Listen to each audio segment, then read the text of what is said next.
Hey everybody, I'm Steph. I'm Michael Today we're checking out Barcelona. from Board and Dice. This, I believe, is getting released at Gen Con. Oh. Or at least some copies will be available at Gen Con, I believe. And if it's anything like what was the big seller last year? It was Terracotta Army. Terracotta Army, that's Yeah. right. The line Sold out instantly. and the line started as soon as the doors opened, the line lined up, and that daily allotment was gone within like, I don't know, 30 minutes or so. Hey, Asmati Games, thanks for following. Asmati. Welcome in.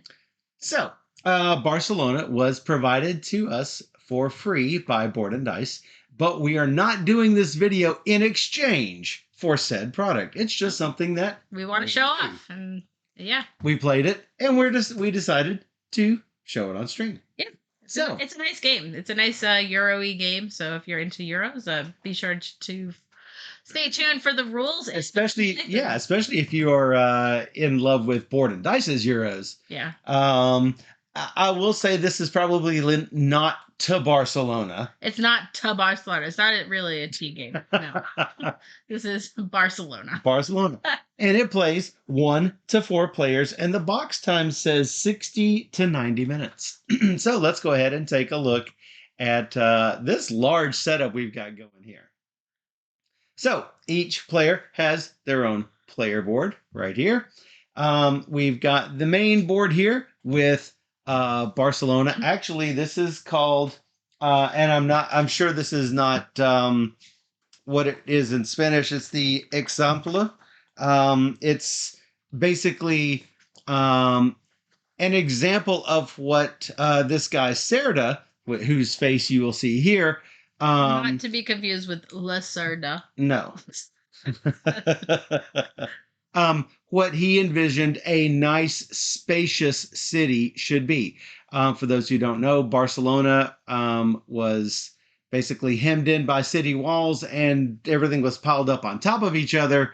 And this was his vision of having a nice, spread out city with lots of big open areas and parks and super wide streets. I've never been to Barcelona, but those who have been to Barcelona probably know that the streets are probably super narrow because these streets that are in Cerda's vision are nice and large. So, on your first game, you do not have to put these tiles out. You can have these things that are printed on the board instead. We've played the game once already before, so we've decided to randomize these 11 tokens, 5 along the top, 5 down the side, 1 on the diagonal. There are also 5-point scoring tiles here that will be given out whenever anyone builds the first building in any of these rows. And we also have the what is this is called the sideboard, the main board and the sideboard. Okay. On which we have placed several public service tiles. Whoa. Welcome in, Time Roller. Thanks for that raid. And Modernisma tiles. So, the Modernisma tiles are ways of scoring end game points. If you are playing a 2 or 3 player game, be sure to take the citizens and place them on the spots that say 2 or 2/3 players based on your player count. And these spots will be skipped over as we go because they're already populated. So we've got, how many of these public service tiles are there, Steph? Like 8? Yeah, I think there's 7. I think there's 2 in the box. 2 in the box. So you're going to put down 5 random. Yeah, the largest one on top worth 10 victory points, the one below it worth 6. And in a 2-player game, that's all you need. But then you'll have other ones below that if you're playing a 3 or 4 player game. Yeah, there are 3 of each. Oh, gotcha. I thought there were 4. No. So, um, we also will set out all of our crosswalk tiles, our narrow and wide roads, our 6 cobblestones placed from left to right, and then um, our building markers. They will be placed in stacks of 2, 2, 2, 1, and 1 at the bottom. Each player will start with 1 cloth and 1 gold, and these will go in our warehouse. Now, as you notice, the cobblestones are blocking our warehouse. As we build these, our warehouse space will become larger and larger. Finally, you'll have your tram, which you will place on the board at some point. These blocks are for passengers, and these blocks are to upgrade your Modernisma tiles that you have collected from the sideboard. So we are basically trying to build the example as best we can to best meet Serta's vision. It's going to be played over a variable number of rounds in 3 scoring phases before we have the final scoring phase. In every round, we are each going to take a single turn consisting of 2 or more actions, a building phase, and then preparing for the next turn. So, um, each of a player's steps is mandatory. The first thing you're going to do is to place 2 citizens on a street crossing on the main board, and then optionally perform the street intersections action. So I've got 2 citizens here in my hand. I can place them in whichever order I want, whichever one I want on top, and place them on one of these crossings, as long as there's not already citizens on that crosswalk. So Steph actually has first player, so she's got the first player token. So she might choose this spot right here. What that will allow her to do is to do this action and this action in either order. It looks like the One Ring. Oh, it does sort of look like the One Ring. So, she will place her 2 citizens and then perform those actions.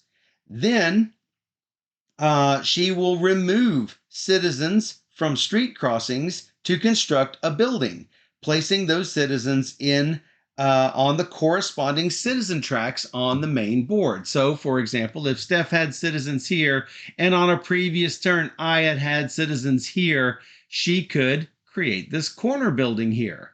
Or she could create a building here. And I'll explain a little bit more about that in a second. The building is mandatory.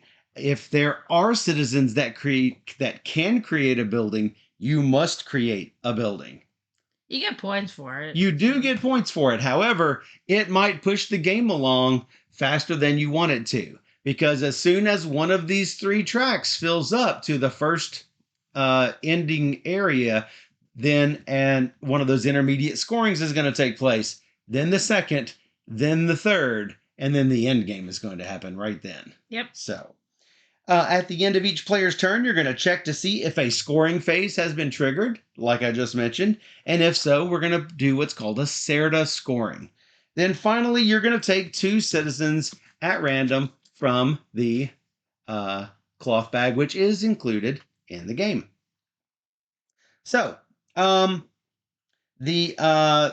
obviously the first thing you're going to do, as I mentioned, go over these steps in detail. You're going to take your 2 citizens and place them on one of these crossings.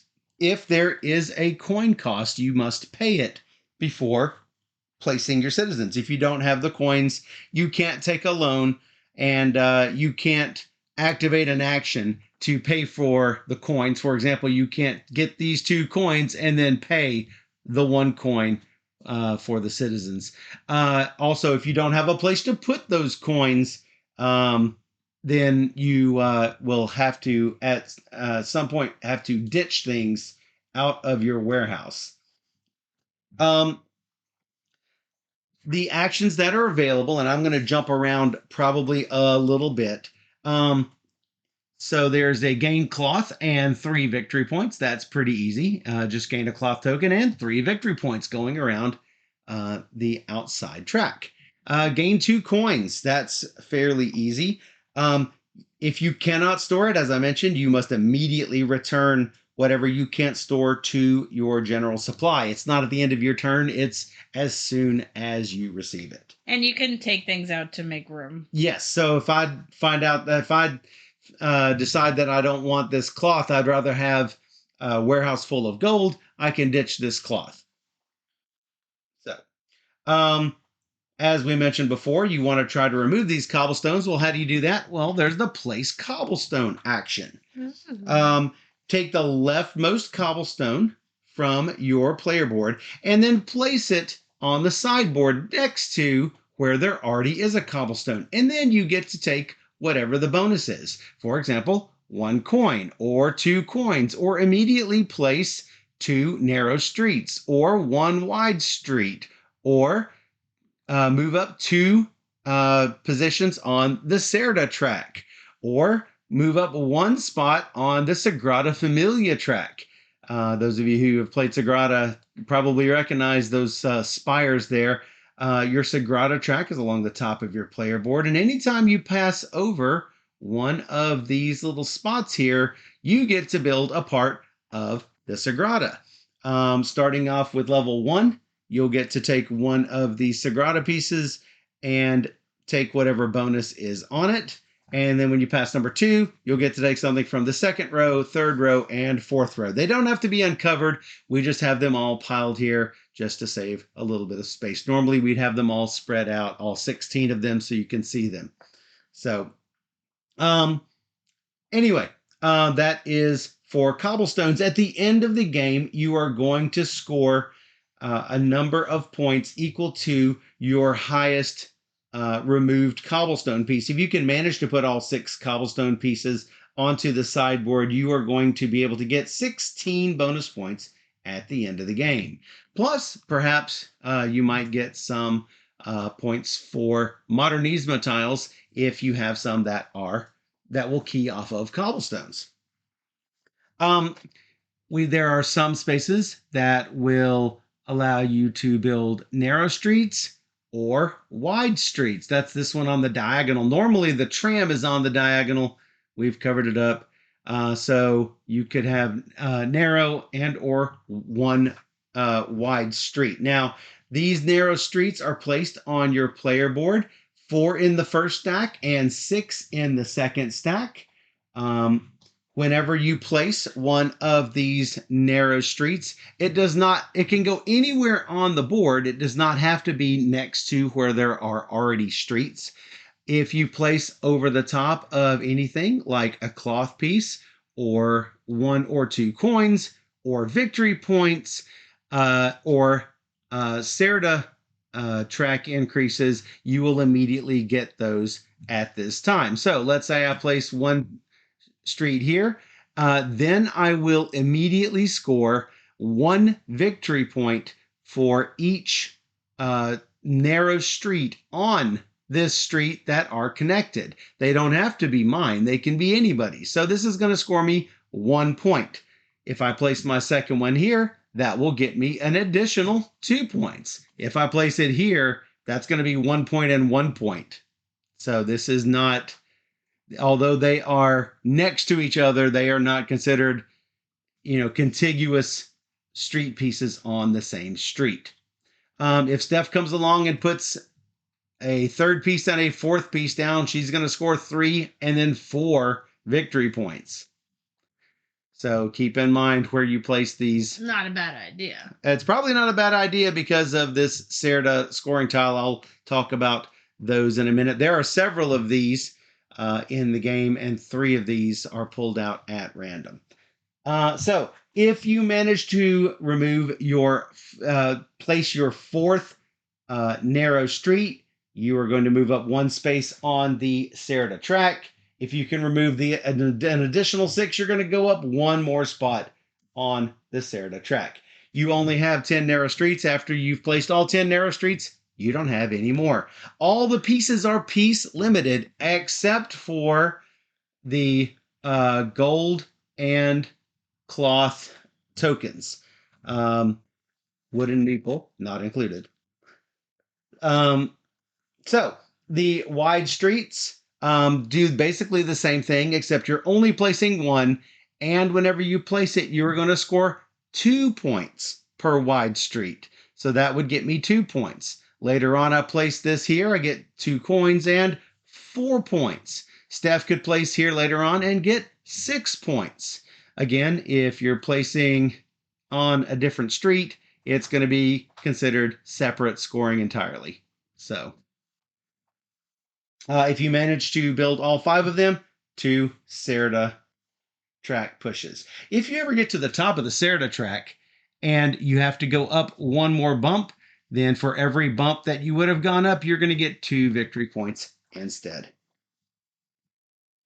Anything else on the street? You don't lose any points for going lower. Yes, that is correct. All this does is means that you're going to score fewer points for these Serta scoring bonuses. We'll talk, like I say, we'll talk a little bit about that in a minute. This is for building an intersection. Take the leftmost intersection on your board. First, paying the cost if applicable. 1 coin, 2 coins, a coin and a cloth, 2 coins and 2 cloth, as you can see above these cobblestone tiles, and then place this anywhere you want on the board. If there is a coin cost, you must pay it immediately. So I'm going to place this here. If for some reason I've already placed citizens here and it costs, well, let's get a better example right here since I'm placing a cross intersection. Even though this is covered up by my guys and I had paid this coin cost, I am going to have to pay that coin cost again just to place this underneath. Now, let's say that I place this on an earlier turn and then Steph decides to place people there. She does not have to pay a 1 coin cost. It's right here. There it is. It's like I've lost my citizen. So, since it's already covered up, and I don't mean by citizens, I mean by the intersection, you would no longer have to pay a cost to place there. Now, whenever anyone does place citizens on my crosswalk, I'm going to get, or my intersection, I'm going to get an intersection bonus. Right now, I'm going to get one thing of my choice, which right now, the only thing I have available to me is 1 gold coin. If I've placed 2 of them, I can choose one of these bonuses. If I have 3 unlocked, I can have 2 different bonuses. I might take a cloth and 2 points, or a cloth and a gold. If I can get all 5 of them unlocked, then I'm going to get 3 bonuses anytime anyone goes and places their citizens. Yourself. I believe so. It is. Yes. So, oh yeah, because you did that quite a bit on our game. Yep. And I avoided them like crazy. So. So that is building intersections. Place a Modernisma tile. You can take one of these Modernisma tiles and place it on one of your spots here. The first one is for free. You do not have to build them in order. If for some reason you can pay the 1 coin and 2 cloth cost, you can place it on this last spot over here. If you'll notice next to these little blocks, you'll see ×2, ×2, ×1, ×1, and ×1 next to these blocks. So if I were to place this Modernisma tile here, I will get 2 times this bonus at the end of the game. Now there's another spot called Improve a Modernisma space, and that is right here. Notice it's got the Modernisma and it's got a little cube going up. That is what you will do to make this ×2, maybe a ×4 by paying the cost, which here is 2 cloth. I'll move that little block up, and at the end of the game, I'm going to score 4 times this bonus. So basically, for every intersection I have on the board, I'm going to get 8 points. 2 times 4. If I've got all 5 of them built, that's going to be a nice little 40-point bonus. Now, this, no problem. It's going to be much more difficult than that sounds. It all sounds easy, but it's not. Because everything costs gold and cloth and gold and cloth and gold and cloth. So, the building here is to build a public service. You will spend either 3 or 2 or 1 coin to build one of these public services. Notice that the one on top is going to cost 3 gold. You're going to get some sort of bonus. You're going to get 10 points and 2 pushes on the Serta track. And then that one will come to me. After I've gotten everything, I'm going to turn this over next to my board, and I cannot build this public service anymore. If Steph wants to come along later and do this, it's going to only cost her 2 gold. She will get the same bonus. She will not get the same number of victory points, and she will still get 2 points on the Serta track. So, that is building a public service. Finally, there is the move your tram. The first time you take this action, you will place your tram. And when you place your tram, you can place it even where there are no streets. The first time that you take this action, you will place this wherever you want. Let's say I'm going to place it right here. And then I can optionally place a passenger if I can afford it. So this passenger is going to cost me 1 coin. You must do these from left to right. Notice the little arrows going this way. I'll take this passenger. I will put him out in the street. And after moving or placing the tram, if there is no passenger on that street space or tile, then I can place this passenger out here. If there was already a passenger here, I would not be able to place another passenger out there.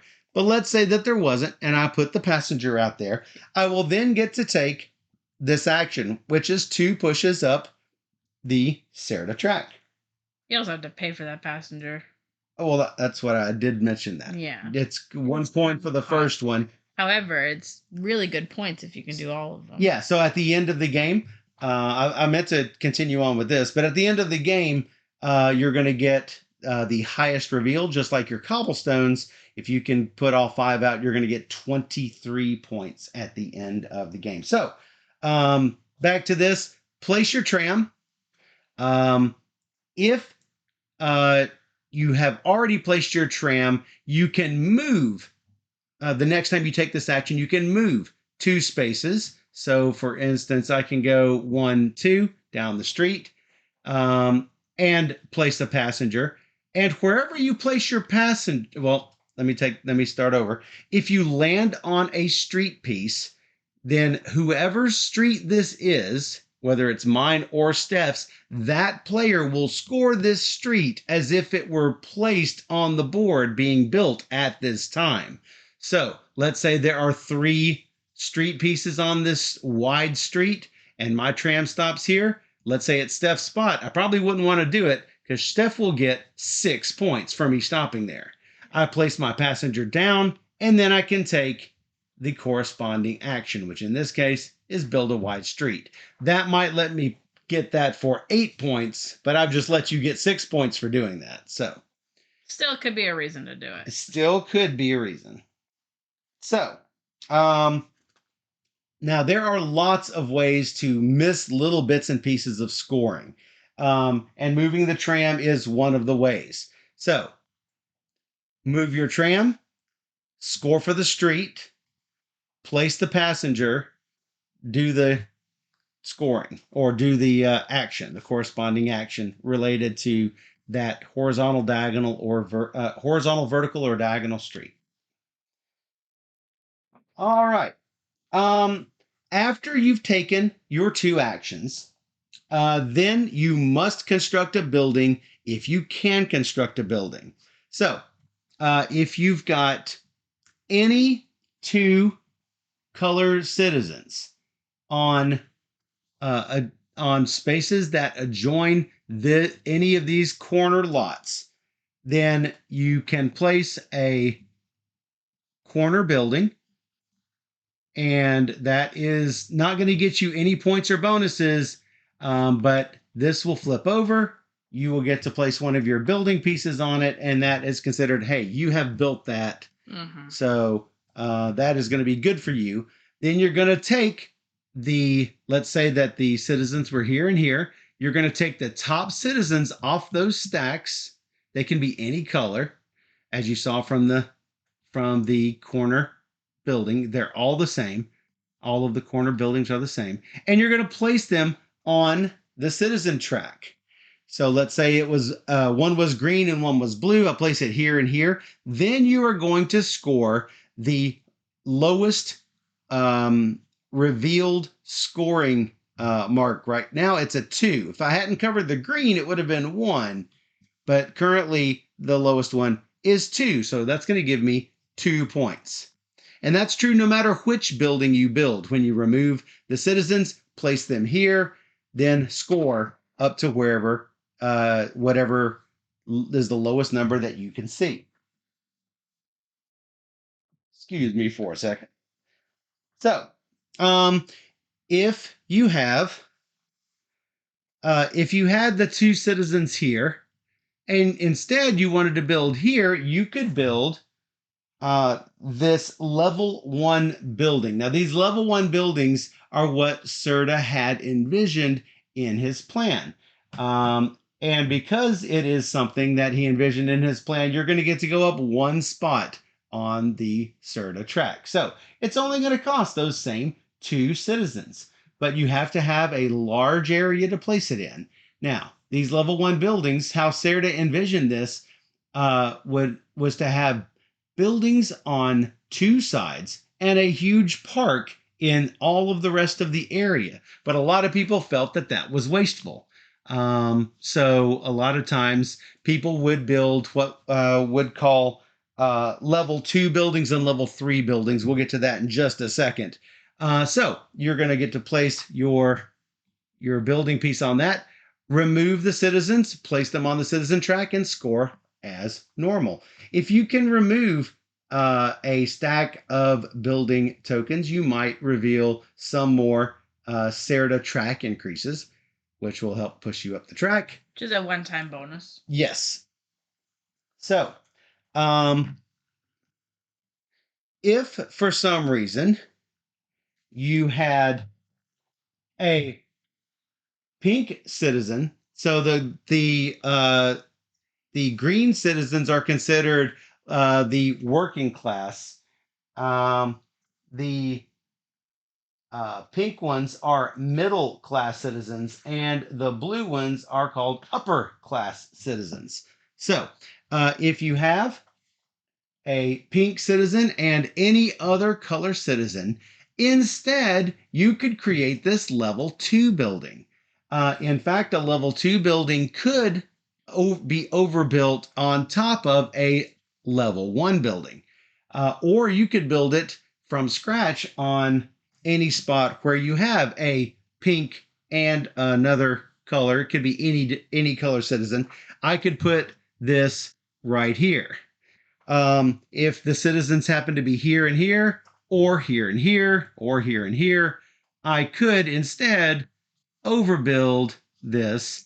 It's not going to affect, let's say Steph did this, it's not going to affect me, Andy. My piece is going to stay there. She's just going to put her piece over top of that. It only matters for the scoring. It only matters for the scoring. We'll talk a little bit about that when we get to those scoring things. So, again, you don't have to build level 1, level 2, level 3. You can just put a level 2 or level 3 straight on the spot wherever you have an opening. Now, notice the level 1 building has things on 3 sides and then a park in the middle. So that doesn't fit with Serta's plan. You're going to go down 1 on the Serta track. It's a level 2 building. This is, level 2. And you'll get to go up 1 spot on the Sagrada track. Now, let's say that you really have a lot of citizens around an area, and one of them is an upper class citizen and 2 other citizens, which means you're going to have at minimum 3 of the intersections around an area filled, and one of them has to be blue. then you can remove 3 citizens to create a level 3 building. Pretty And hard to do this. that's really not with Serida's vision, because Serida envisioned everyone to have the same living standard, not a lot of glitz and glamour for the upper class and like bad conditions for the working class. He wanted everyone to have a similar standard of living. But if you created something like this, you're going to go down 2 levels on the Serida track. But hey, 7 victory points and up 2 levels on the Sagrada track. Now, this is why it doesn't fit with Serida's vision, because it's buildings on all 4 sides and a little small park in the middle. These days in Barcelona, a lot of these have already been filled in all the way around, using a lot of that open park space. And in a lot of these cases, even the middles have been filled in with building. So a little bit of real life history there. Again, you can overbuild with these, or you can build from scratch just by placing that there, placing your building piece on top of it. But nobody can go on top of that. Nobody can go on top of a level 3 building. Right. Level 1 can only go on the blank spots. Level 2s can go on blank or level 1. Level 3s can go anywhere except on top of another level 3. And that is everything about building buildings. So, and remember that happens after your actions. Let's see. Oh, and obviously corner buildings cannot be overbuilt either, because it's using everything on that corner. We already talked a little bit about the citizen tracks, but once we've placed a citizen on any one of these 3 spots here, then era 1 is over. You'll notice here it says 1870. This is 1888. This is 1902. So those are just approximate time periods in Barcelona's history. At this time, we will score this Serida scoring tile. For example, this goal is 2 points for every cobblestone tile that you have built. This is going to be multiplied by how far up you've gone up the Serida track to a maximum of times 4. So if I've built 3 cobblestone tiles and I'm already at times 4 on the track, which is unlikely early in the game, but let's say that you managed to do it, you'll get 4 times 2 is 8 per cobblestone times 3 cobblestones, an awesome 24 points. Let's say that Steph went all the way down to times 0.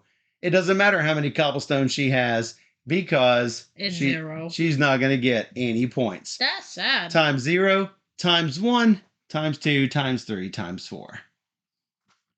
What do we have in our particular game? We've also got narrow streets, 1 point per narrow street, and we have 2 points if you're the first disc on a big location. Yes, if you have the bottommost disc. And remember what I said, it doesn't really hurt me if I place a level 1 building and then Steph puts a level 2 or a level 3 on top of that. It's not going to hurt me for purposes of this scoring. I've still got in on the ground floor. But it also doesn't count the corners. Yes, this only counts the hexagonal buildings, not the full block buildings, not the corner buildings. Right. So at the beginning of the game, we took 3 random for these. And yes. We had to remove them from the Modernista or whatever. Yes. Modernisma tiles. Yeah. So, then after scoring is complete, you are going to take all of the Modernisma tiles, put them in the discard, which they will likely come back before the end of the game. And then you are going to reset everyone who has gone over on the track, reset them all the way back down to the starting point. If you've gone down below, you do not get dragged upward. It's opposite to Letum. Opposite to Letum's rules. For those who know Letum, it's opposite that. So, at the end of a player's turn, if the last section of one of the citizen tracks has been filled in to or beyond the third Serta scoring space, the game end will trigger and all players will score the third and final Serta scoring. Then, if it wasn't the last player's turn, which is me, then everything will go up to me, and then we will do all of the final scoring. After the third and final Serta scoring, don't move anything on the tracks because there could be some scoring that will relate to where you are on the track. Yeah. For this final scoring. Yep. So you're going to score victory points according to the number of cobblestone tiles you've removed, the number of passengers you have placed, whatever is the highest number that you can see. Then you're going to evaluate each of these Modernisma tiles based on whether you're getting the small bonus or the large bonus, depending on whether you've upgraded that Modernisma tile. And then player with the most victory points at the end of the game is the winner. If there's tiebreakers, furthest on the Serta track, furthest on the Sagrada Familia track, and finally, most building markers on the main board, whether or not it is covered up. What is the 20 here, Steph? If you manage to do a final building, oh, that's right. That's right, because that is the last one that you can see. I was like, what is the 20? Oh, yeah, now I see. I suppose it's really rare. It's got to be rare. Yeah. But it could happen. The iconography is fairly good. Yeah. Player aids are nice. Tells you everything you need to know. Absolutely. But Michael doubled my score. So definitely focus when you play. You want to focus on a few things and not do it all. You can't do it all. You did try to do it all. And don't do that. So we'll see how I do this time. Maybe I've learned from my mistakes. Maybe I haven't. In any case, we're going to stop this rules teach video here, and we will come back with the full playthrough. So be sure to check out the next video. And if you're on Twitch right now, we will be right back.